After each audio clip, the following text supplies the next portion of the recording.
अच्छा, तो गाइस अब हम लोग कॉस्ट का वन शॉट डिस्कस करने लग रहे हैं, है ना। याद रखना कि आप लोग हमेशा जब भी कॉस्ट को पढ़ें उसके पहले प्रोडक्शन को पढ़ें। जब भी आप लोग कॉस्ट को पढ़ें उसके पहले प्रोडक्शन को पढ़ें। कॉस्ट के पहले हमेशा प्रोडक्शन को पढ़ने का, ठीक है ना। तो सही है सर। अब आप जब कॉस्ट का डिस्कशन कर रहे हैं सर, तो कॉस्ट के कुछ कॉन्सेप्ट है, उनका मीनिंग आप समझो, ठीक है ना। सबसे पहला जो कॉस्ट का कॉन्सेप्ट है, दैट्स एक्सप्लिसिट कॉस्ट। सिंपल रखेंगे बात। एक्सप्लिसिट कॉस्ट का मतलब होता है वो खर्चा। अच्छा, एक्सप्लिसिट कॉस्ट का 2-3 और नाम है, मेहनत बचा रहा हूँ। एक्सप्लिसिट कॉस्ट को अकाउंटिंग कॉस्ट भी बोलते हैं। क्या बोलते हैं? Accounting cost. इसको आउटले कॉस्ट भी बोलते हैं। आउटले कॉस्ट भी बोलते हैं। आया समझ में? एक्सप्लिसिट कॉस्ट को अकाउंटिंग कॉस्ट या आउटले कॉस्ट दोनों बोला जाता है। फिर से, एक्सप्लिसिट कॉस्ट को अकाउंटिंग कॉस्ट या आउटले कॉस्ट दोनों बोला जाता है। सर सही है। फिर से, एक्सप्लिसिट कॉस्ट को दोनों बोला जाता है ना। एक्सप्लिसिट कॉस्ट को दोनों बोला जाता है। फिर से बोल रहे हैं, एक्सप्लिसिट कॉस्ट को दोनों बोला जाता है।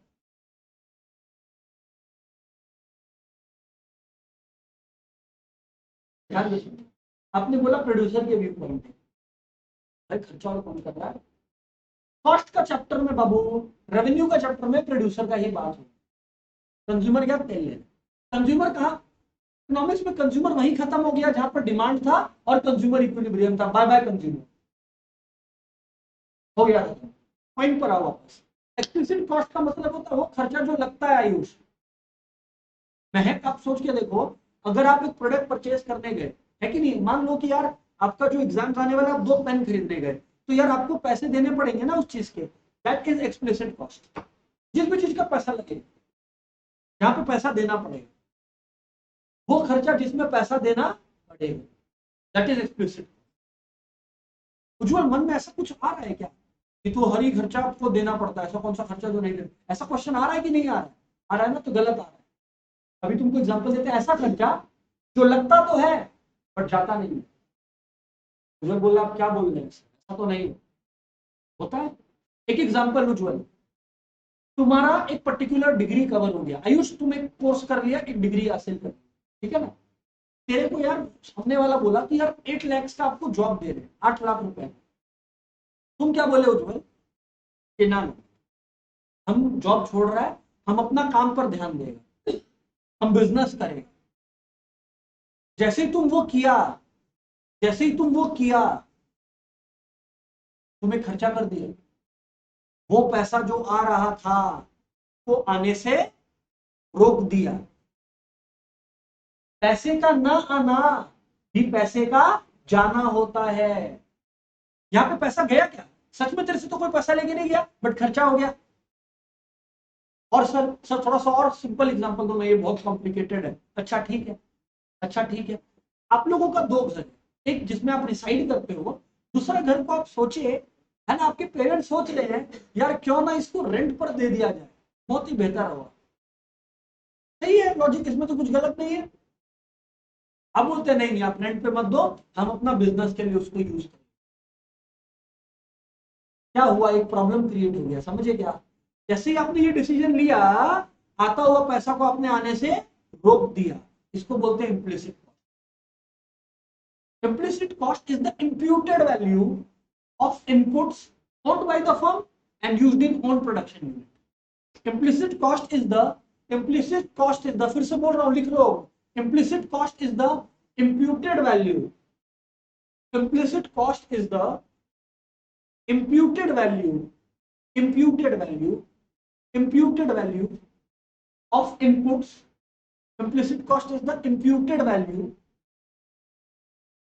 Implicit cost is the imputed value of inputs owned by the firm. Implicit cost is the imputed value of inputs. Implicit cost is the imputed value of inputs owned by the firm, owned by the firm and used in own production unit. Owned by the firm and used in own production unit. Owned by the firm and used in own production unit.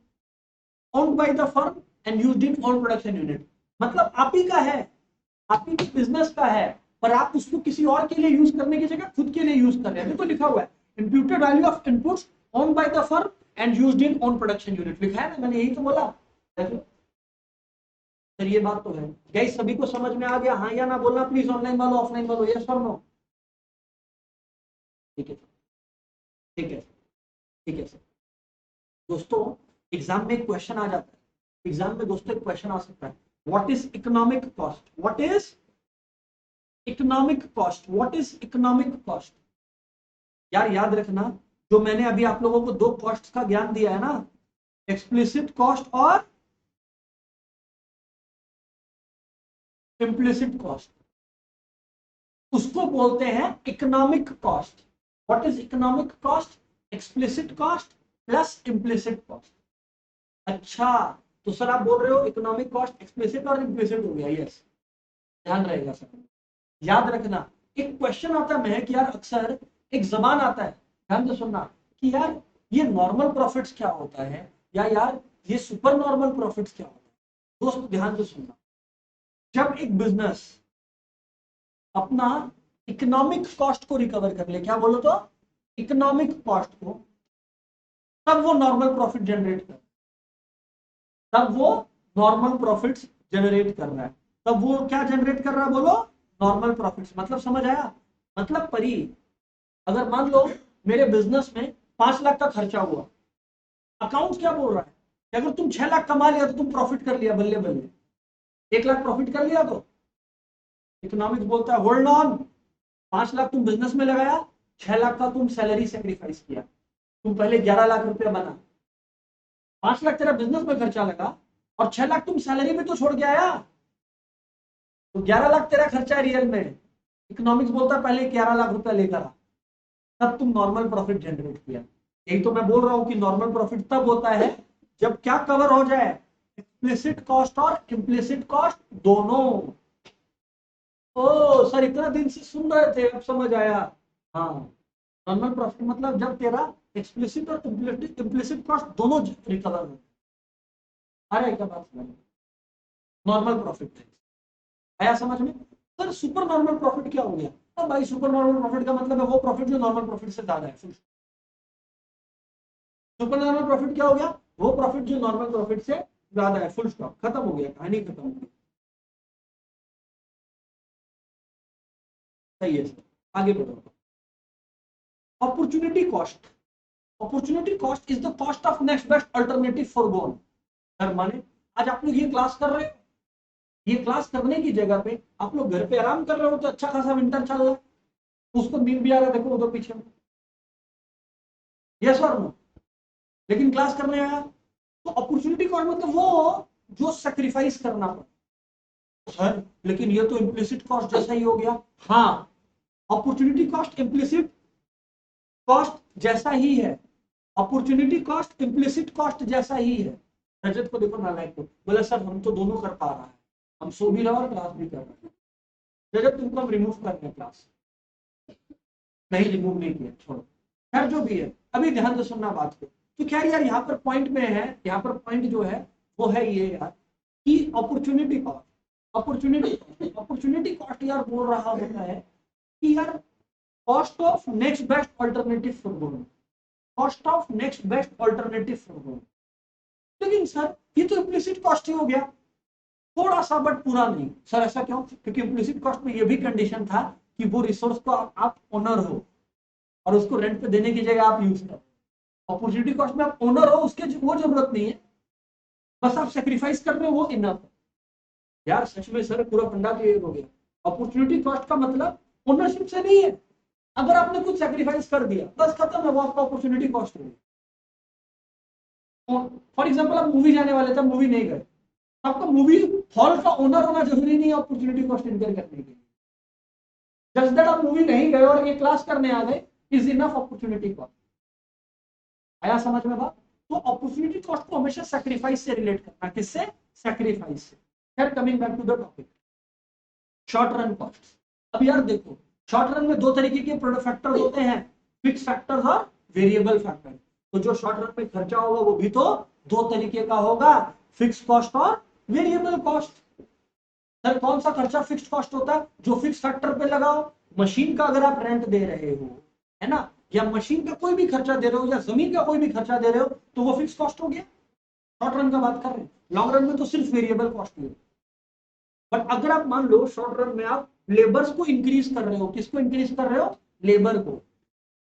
Labour को आप increase कर रहे हो, labour को increase कर रहे हो, that's variable cost. अगर आप लेबर को इंक्रीज कर रहे हो, दैट्स वेरिएबल कॉस्ट। बात समझ आता है क्या?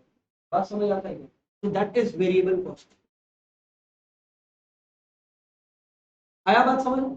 Coming back to the topic, coming back to the topic. Fix cost को और प्यार से बहुत सारा नाम दिया गया है। क्या? Supplementary cost, overhead cost, unavoidable cost, है कि नहीं है? General cost, indirect cost. याद रखना, एग्जाम में बरस जाएगा आपके ऊपर ये सब language. Unavoidable cost, supplementary cost, overhead cost, indirect cost, general cost. Please दोस्त ध्यान रखना, प्लीज दोस्त ध्यान रखना। याद रख पाएंगे ना अपने लोग? हाँ जी सर, याद रख पाएंगे। खैर मूविंग ऑन, ध्यान दीजिए यार, एक बात समझना, टोटल फिक्स कॉस्ट चेंज होगा कि कांस्टेंट होगा? टोटल फिक्स कॉस्ट हमेशा कांस्टेंट होगा। क्या होगा टोटल फिक्स कॉस्ट हमेशा? नहीं समझे आप? अरे भाई तुम एक चीज सोच, एक मशीन यूज कर रहा है, मशीन को रेंट पर लेकर आया, मशीन को रेंट पर लेकर आया। अब यार वो मशीन को तुम रेंट पर लेकर आया, अब आयुष वो मशीन से तुम 100 यूनिट बना सकता है, तो 1 यूनिट बनाएगा तो भी रेंट उतना ही देना पड़ेगा जितना 20 यूनिट पर। 50 यूनिट बनाएगा तो भी रेंट उतना ही देना पड़ेगा जितना 100 यूनिट पर।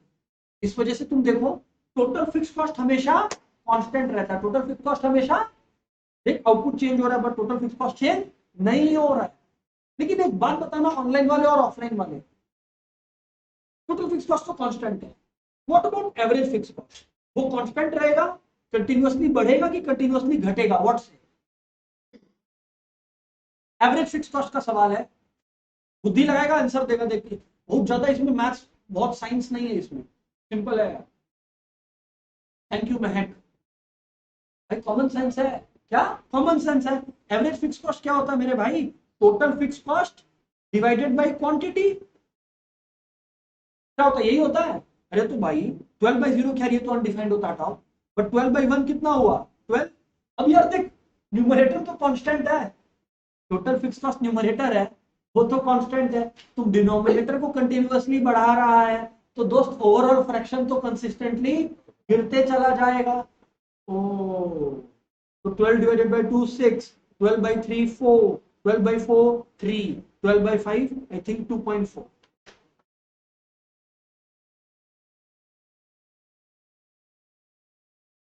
यस और नो जी? यस और नो जी? गाइस हाँ या ना जी? सर बात में तो दम है।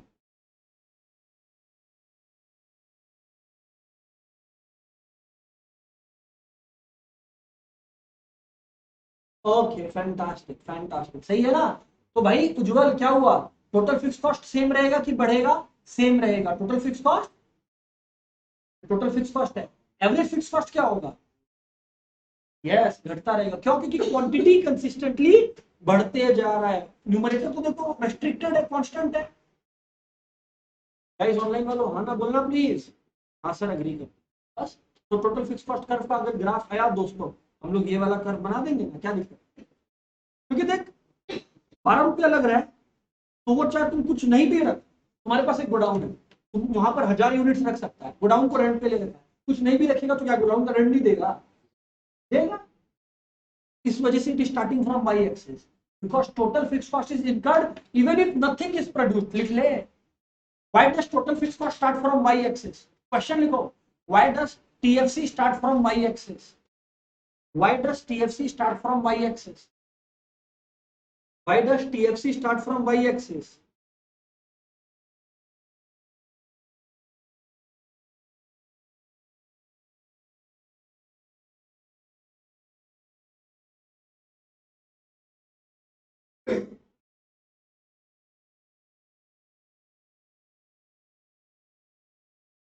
सही है सर। अब मैं आपको क्या बता रहा था, ध्यान दीजिए। मैं आपको क्या बता रहा था, ध्यान दीजिए, कांस्टेंट है यार। एएफसी कर्व के बारे में थोड़ा सा करेगा बात, बोले तो बोलो सर। एएफसी ये हो गया क्वांटिटी। मेरे दोस्तों अगर आप एएफसी कर्व को देखो तो ये ऐसा होगा, रेक्टेंगुलर हाइपरबोला। एएफसी कर्व का शेप क्या होगा? अब अगर मैं आपकी जगह तो मैं सोच रहा होता कि रेक्टेंगुलर हाइपरबोला और कहां पड़ा है, याद करो, unitary elastic demand, unitary elastic demand में रेक्टेंगुलर हाइपरबोला पड़ा है। और कोई भी चीज रेक्टेंगुलर हाइपरबोला, इसका मतलब क्या है कि उसके अंदर जितना भी रेक्टेंगल है उसका एरिया सेम हो। और ये बात भी सही है, सोच के देख, ये क्वांटिटी है, ये एएफसी है, यस और नो भाई। तो एएफसी इंटू क्वांटिटी करेगा तो तेरे को क्या मिलेगा? टीएफसी मिलेगा। क्या मिलेगा?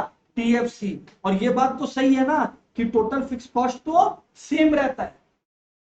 एग्जाम में भी क्वेश्चन मैं दे सकता हूं, एग्जाम में एक क्वेश्चन एग्जामिनर दे सकता है, क्या कि what is the area under the AFC called? Answer है टीएफसी। क्योंकि एरिया क्या होता है? Length into breadth, AFC into quantity. नहीं समझ आया भाई साहब? एएफसी क्या होता है? TFC by Q. आया ना भाई? क्यू इधर भेज दे। तो याद रख लो, area under AFC is called TFC. Area under AFC is called TFC. लिख, area under AFC is called TFC. Area under AFC is called TFC. अच्छा, ये बात है सर, है ना सर? बात तो क्लियर है। Area under average fix cost is called total fix cost. सही है सर, फैंटास्टिक,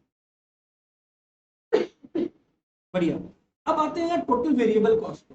वैसे टोटल वेरिएबल कॉस्ट जो है बड़ा सिंपल सा चीज है। इसका लेना देना सीधा किससे? Law of variable. इससे तुम जैसे जैसे लेबर को चेंज करेगा, तेरा प्रोडक्टिविटी चेंज होगा, उस हिसाब से तेरा कॉस्ट चेंज होगा। तो यानी कि टोटल वेरिएबल कॉस्ट का सीधा लेना देना उस चीज से। तो जब अपने टीवीसी कर्व बनाते हैं ना, टीवीसी कर्व इनवर्स एस होता है। क्या होता है? Inverse S. ऐसा क्यों सर? सोच के देखो, टोटल प्रोडक्ट को एक बार याद कर स्वराज। स्वराज भाई अगर टोटल प्रोडक्ट को ध्यान रखिएगा, टोटल प्रोडक्ट कैसे था? ऐसे जाएगा, फिर ऐसे जाता था, फिर गिर जाता था, या सर? तो दोस्त एक बात समझ, अगर प्रोडक्ट, मेरा टोटल प्रोडक्शन इंक्रीज हो रहा है इंक्रीजिंग रेट पे, तो मेरा कॉस्ट तो इंक्रीज होगा डिमिनिशिंग रेट ना। अगर आउटपुट जोर जोर से बढ़ रहा है तो खर्चा धीरे धीरे बढ़ेगा, क्योंकि लेबर मेरा खर्चा रिकवर करवा दे रहा है। यस और नो? तो देख, खर्चा के लिए मैंने उल्टा शेप लगाया, देख पा रहा है? अब जैसे पॉइंट ऑफ इन्फ्लेक्शन में ये इंक्रीजिंग डिमिनिशिंग पे होता है, ये होता है इंक्रीजिंग एट इंक्रीजिंग पे। अब टोटल प्रोडक्ट तो क्या होता है? ग्रेजुअली कम होने लगता है, बट खर्चा कम नहीं होगा, खर्चा तो बढ़ते चला जाएगा, इसलिए ये ऊपर रहता है। इसीलिए याद रखना, एग्जाम में क्वेश्चन आएगा, what is the shape of TVC curve? Answer है inverse S. What is the shape of TVC curve? Inverse S. What is the shape of TVC curve? Inverse S. What is the shape of TVC curve? Inverse S. Question why? Answer law of variable proportion. Question है why, answer है law of variable proportion. Answer है law of variable proportion. Answer है law of variable proportion. Answer है law of variable proportion. Obviously पूरा law of variable proportion लिख दो। मैं की बात कर रहा हूं तुमसे, डायग्राम तो तुमको बनाना ही पड़ेगा, एक्सप्लेनेशन तो देना ही पड़ेगा। की पॉइंट क्या हो गया कि क्यों है ऐसा शेप का? Law of variable. आया समझ में बात? अब एक बात समझो, अब एक बात समझो दोस्त, एक कंक्लूजन मैं निकालता हूं, ठीक है ना दोस्त? टोटल कॉस्ट क्या होता है? Total fix cost plus total variable cost. मेरे दोस्तों एक बात का हेल्प करना मेरा, कि टोटल कॉस्ट का शेप, थोड़ा बुद्धि लगाना, टोटल कॉस्ट का शेप किसके जैसा होगा? टीएफसी के जैसा या टीवीसी के जैसा? क्या लगता है? अपना सोचना, आंसर सोच के ही बोलना। थोड़ा तेरे को क्या लगता है? नहीं नहीं ठीक है, दोनों का मिक्सचर होगा, नॉट, वो तो मैं भी लिखा प्लस, बट शेप, पूरा जो ओवरऑल शेप होगा वो लगभग किसके जैसा होगा?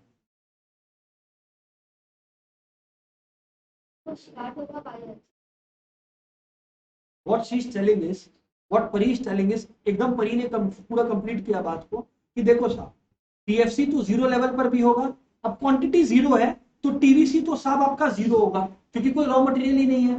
बट टीएफसी तो तब भी आपका इनकर होगा तो total cost equals to TFC तो कम से कम होगा। इसी वजह से मेरे दोस्तों जहां से टीएफसी स्टार्ट होता है, टीएफसी ऐसे होता है, तो जो आपका टोटल कॉस्ट होगा वो भी यही से स्टार्ट होगा। बट मेरे दोस्तों एक बात समझना, टीएफसी तो कांस्टेंट हो जाएगा पर टीवीसी बदलते रहेगा, तो टीसी किसके अनुसार डांस करेगा, टीवीसी के अनुसार। इस वजह से टीसी का शेप भी इनवर्स है, इनवर्स है। ओ so why does TC start from y-axis? Because even if nothing is produced, TC equals to TFC. But what is the shape of TC? Inverse S, because of law of variable proportion. Cost का majority question का y answer है law of variable proportion.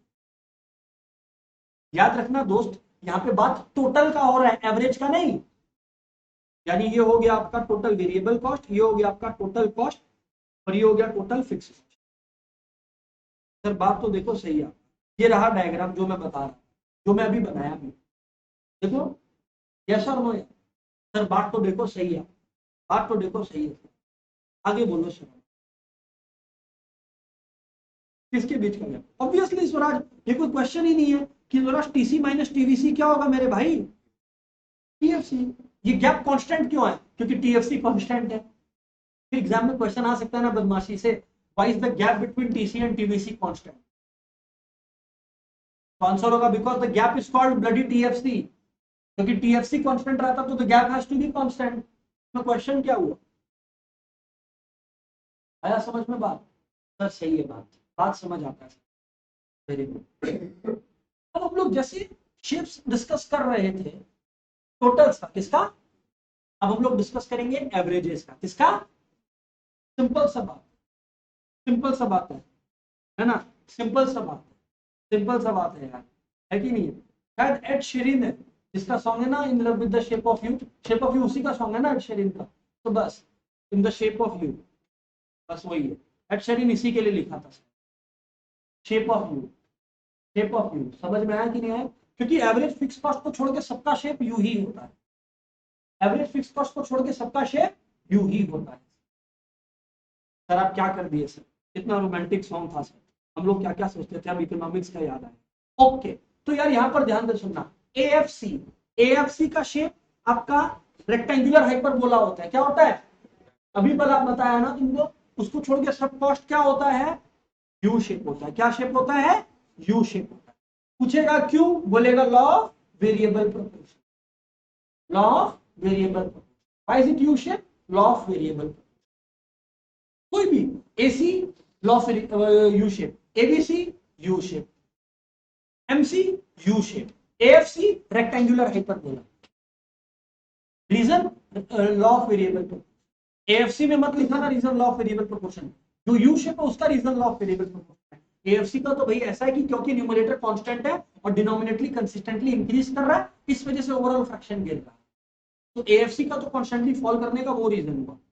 Sir बात सही है, सही है sir. अब यार एग्जाम में ना एक और क्वेश्चन आता है, पता है क्या? एबीसी और एसी का। यार पता है ये लोग क्या पूछेंगे तुमसे कि देखो आप लोग खाली इन दोनों कर्व पर ध्यान देना दोस्तों, है ना?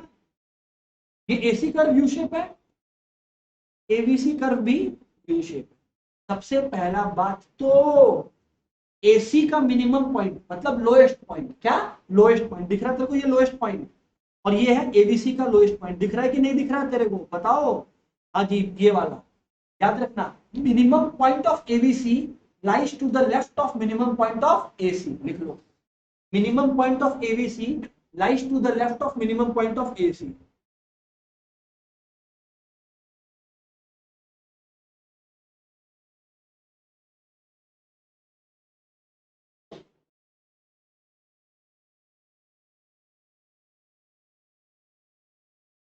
मिनिमम पॉइंट ऑफ, फिर से बोल रहा हूं, minimum point of ABC lies to the left of minimum point of AC.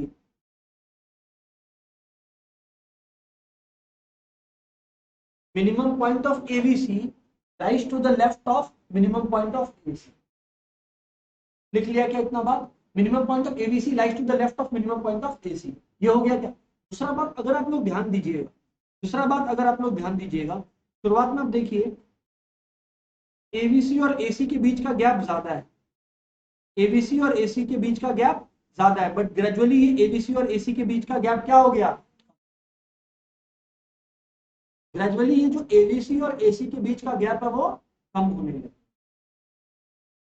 Sir मतलब व्हाट डज इट रिफ्लेक्ट, इसका मतलब है कि शुरुआत में थोड़ा सोच के देखो आप, अगर आप एएफसी को देखोगे, एक बार दिखाता हूं, इधर देखो प्लीज, शुरुआत में आप अगर देखोगे तो एवरेज कॉस्ट 18 रुपया है, एवरेज कॉस्ट का मेजोरिटी पोर्शन क्या है, एएफसी, और छोटा सा पोर्शन क्या है, एबीसी।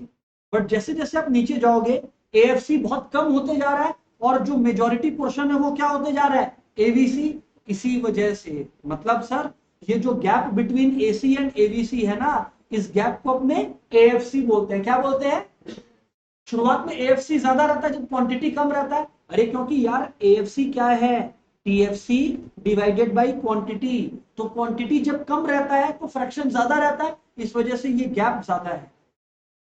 ग्रेजुअली एएफसी कम होते जाता है तो ये गैप भी कम होते जाता है। अंडरस्टूड और नॉट, तो लिखो the gap between AC and ABC, the gap between AC and AVC, the gap between AC and AVC, the gap between AC and AVC, the gap between AC and AVC, the gap between AC and AVC, the gap between AC and AVC gradually falls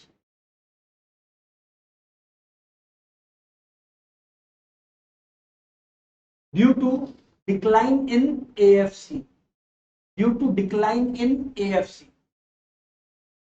due to decline in AFC। यार अभी मैं एक question देख रहा था, बहुत interesting question है, मतलब ये प्रीबोर्ड्स का सैंपल पेपर ही जो था युवराज ने शेयर किया था, उसी में से मैं वो क्वेश्चन निकाल रहा था, अभी वही देख रहा था। सर क्वेश्चन क्या बोला पता है, क्वेश्चन बोल रहा है कि कैन, सुनना ध्यान से, can AFC touch the x axis.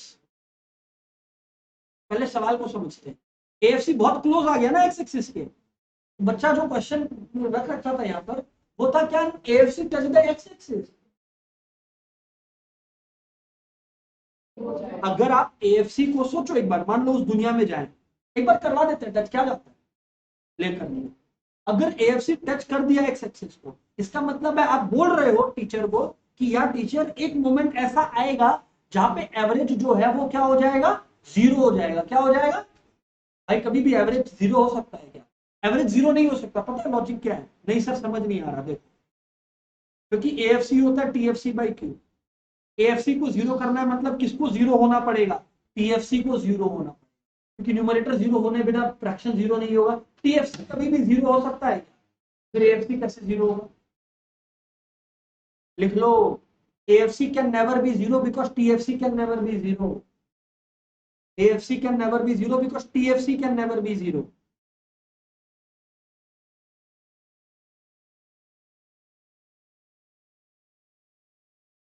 फिर यार एक बड़ा फेमस क्वेश्चन है, फिर यार एक बड़ा फेमस क्वेश्चन, बताओ सर क्या क्वेश्चन है यार, ये एसी और एमसी के बीच का जो रिलेशन है सर वो बता दो। देखो ऐसा है, पहले तो ये रट लो, एग्जाम में एसी एमसी के बीच का रिलेशन पूछ ले या एवीसी एमसी के बीच का रिलेशन पूछ ले, सेम होता है तो परेशान होते। इधर देखो रिलेशन क्या है, देखो जब एमसी एसी से नीचे है, दिख रहा है आपको, एमसी जब एसी से नीचे है तब तक एसी फॉल हो रहा है, तब तक एसी फॉल हो रहा है। फिर एमसी एसी से मिलने आता है, एमसी एसी से मिलने आता है, एमसी एसी से कहां पे मिलने आता है, एसी का मिनिमम पॉइंट पे, एसी का मिनिमम पॉइंट, मिनिमम पॉइंट आ गया मिनिमम पॉइंट पे।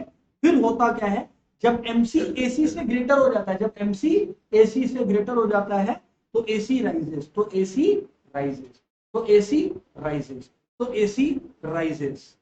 अच्छा सर ये बात है क्या, यस सर ये बात, यस सर ये बात आया समझ में, ये है यहाँ। इसका मतलब आप लोग ऐसे सोच लो ना, इसका मतलब आप लोग ऐसे सोच लो यार कि जब एसी और एमसी दोस्त है और एसी लाइफ में खराब करने लग रहा है, एमसी नीचे ही था उसके, तो एमसी लाइफ में बेहतर कर रहा है और उससे मिलने आ रहा है। एमसी एसी से कहां मिलने आता है? जब एसी अपना जिंदगी का सबसे खराब पॉइंट पर होता है। खराब पॉइंट मतलब मिनिमम पॉइंट। तो एमसी एसी को मोटिवेट करता है, थोड़ा मोटिवेशनल लेक्चर देता है, बस फिर क्या। एमसी तो है ही मोटिवेटर, वो तो खुद खुद खुद अच्छा करता ही है और एसी भी अच्छा करने लगता है। ये सब सिर्फ याद करने का तरीका है, रियल लाइफ में सब कोई सर पाँव नहीं है इस कॉन्सेप्ट। बात समझ में आया ना? फालतू का इमोशनल मत होना। तो सिंपल सा लॉजिक ये है कि यार सिंपली अगर एमसी एसी से कम है तो एसी फॉल होता है, एसी से मिलने जाता है एमसी जब एसी अपने मिनिमम पॉइंट पर होता है, और फिर फाइनली फाइनली जब एमसी ग्रेटर देन एसी होता है तो एसी राइजेस। एमसी एबीसी आया तो यहां जहां जहां एसी बोला है वहां वहां एबीसी रिप्लेस आया ना समझ में?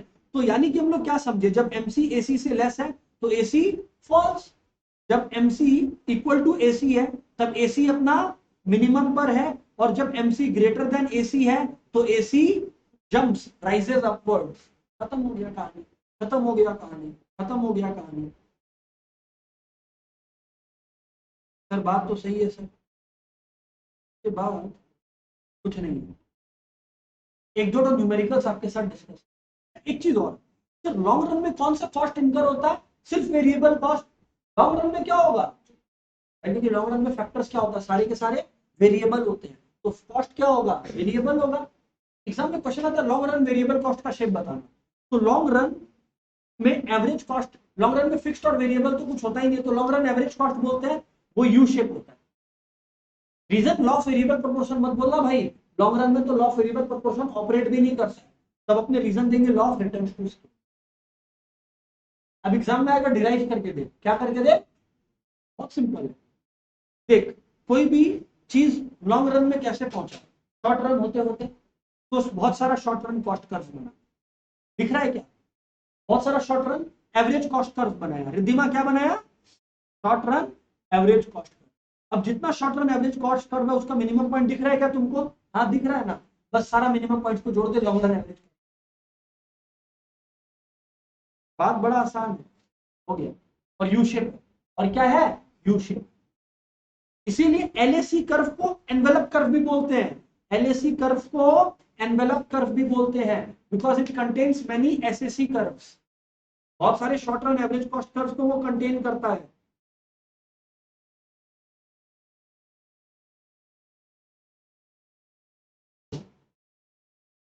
बहुत सारे एसएसी कर्व्स को वो कंटेन करता है।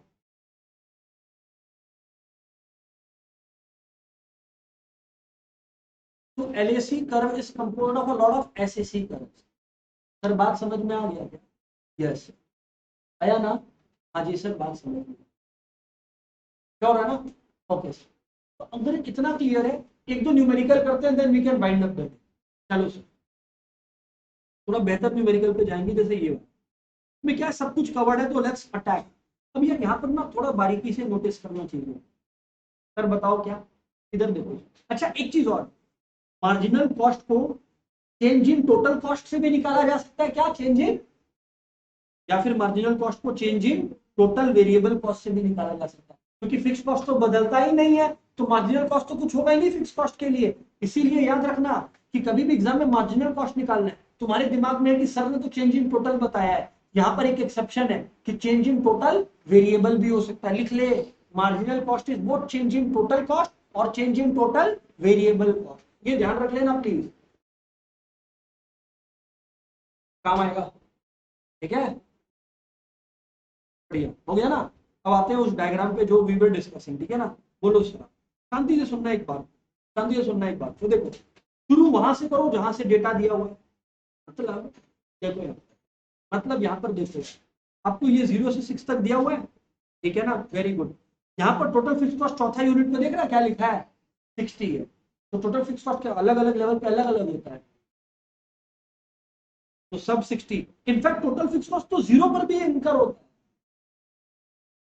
एक भर दिया, हमेशा टोटल फिक्स कॉस्ट को भरना पड़ेगा, चीजें आसान होंगी। तो टोटल कॉस्ट कितना हो गया? क्योंकि टोटल वेरिएबल कॉस्ट तो 0 यूनिट पे इनकर ही नहीं होता है, और मेरे भाई स्वराज अगर 60 और 20 को जोड़ेगा तो टोटल कॉस्ट आ गया ना, 80 हो गया। अब ध्यान दो प्लीज, अब अगर टोटल कॉस्ट 100 है, उसमें से फिक्स्ड 60 है, तो वेरिएबल कितना है? 40 है। अब देखो, वेरिएबल 51 है, टोटल 60 है फिक्स्ड कॉस्ट का, तो दोनों को मिलाकर कितना हो गया? 111 हो गया आई बिलीव। नेक्स्ट 56 60 160, यस, ठीक है ना। फिर 130 माइनस 60 कितना हो गया? 70। और फिर 150 माइनस 60 कितना हो गया? हो गया खत्म, यही है ना? यस। ये सब क्वेश्चन 2 से 3 नंबर का है, 3 नंबर। दिन अच्छा हुआ 4 भी हो सकता है, बट जनरली 2 से 3 का होता है। सर एक एवरेज का भी क्वेश्चन करते हैं ना? ओके, एवरेज का एक क्वेश्चन करते हैं। कोई फिल इन द ब्लैंक्स वाला करता है ना, दूसरी झमेला काम है। जैसे ये देखो भैया, ये एवरेज है 20। अब आपको पता है क्या होता है, समझना बात को। अब आपको पता है क्या होता है यार, यहाँ पर दिखा हुआ टोटल फिक्स कॉस्ट 60 है, झगड़ा करना मत। अब एवरेज वेरिएबल कॉस्ट क्या होता है? Total variable cost by quantity.